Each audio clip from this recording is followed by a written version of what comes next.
নমস্কার বন্ধুরা, আজকের রান্নাটা নিজের মনের মতো করছি। যদি ভালো লাগে অবশ্যই লাইক কমেন্ট শেয়ার অবশ্যই জানিয়ে চলো দেখে নেওয়া যাক আজকের রান্নাটা। ঠিক আছে বন্ধুরা, আজকের রেসিপির উপকরণ সমস্ত একে একে করে তোমাদেরকে দেখিয়ে দিলাম। দেখতেই পাচ্ছ কড়া গরম হয়ে গেছে, তাতে আমি সর্ষের তেল দিয়ে দিলাম। সর্ষের তেল গরম হয়ে গেলে নুন দিয়ে একটু নেড়ে চেড়ে একে একে করে বাটা মাছগুলো আমি ছেড়ে দিলাম, যাতে না গায়ে ফোটে, তার জন্যই নুনটা দিয়েছি। তোমরাও এইভাবে রান্না করতে পারো। মাছটাকে লাল লাল করে ভেজে নিলাম, ভেজে নিয়ে তুলে রেখে দিলাম। সেই তেলটা অনেকটা তেল ছিল বলে তেলটাকে তুলে রেখে তার মধ্যে একটু কম তেল দিয়ে পেঁপে আলু বটবটি দিয়ে নুন হলুদ দিয়ে মিডিয়াম আঁচে ভালো করে ভেজে নিলাম।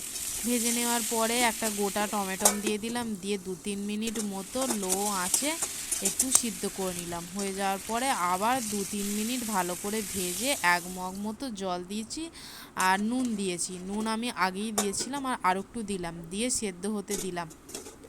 15 থেকে 20 মিনিট মতো সেদ্ধ হতে দিলাম, কারণ পেঁপে একটু সময় লাগে সেদ্ধ হতে, তাই মাঝেই আমি নেড়ে চেড়ে দেখে নিয়েছিলাম। নাবিয়ে নিয়ে সেদ্ধ হয়ে গেলে একটু তেল দিয়ে দিতে হবে কাঁচা লঙ্কা, 5 ফোড়ন, তেজপাতা, নেড়ে চেড়ে এবার জিরে বাটাটা দিয়ে দিয়েছি, ধনে গুঁড়োটা দিয়ে আবার 1 মিনিট নেড়ে আদা বাটা দিয়ে দিলাম, দিয়ে আদার যে জলটা ছিলাম সেটা দিয়ে দিলাম, দিয়ে নেড়ে চেড়ে ভালো করে ওর মধ্যে আমি দিয়ে দিলাম সর্ষে বাটা। আমি এখানে কালো সর্ষে ইউজ করেছি, তোমাদের যদি সাদা সর্ষে থাকে সেটাও তোমরা ব্যবহার করতে পারো।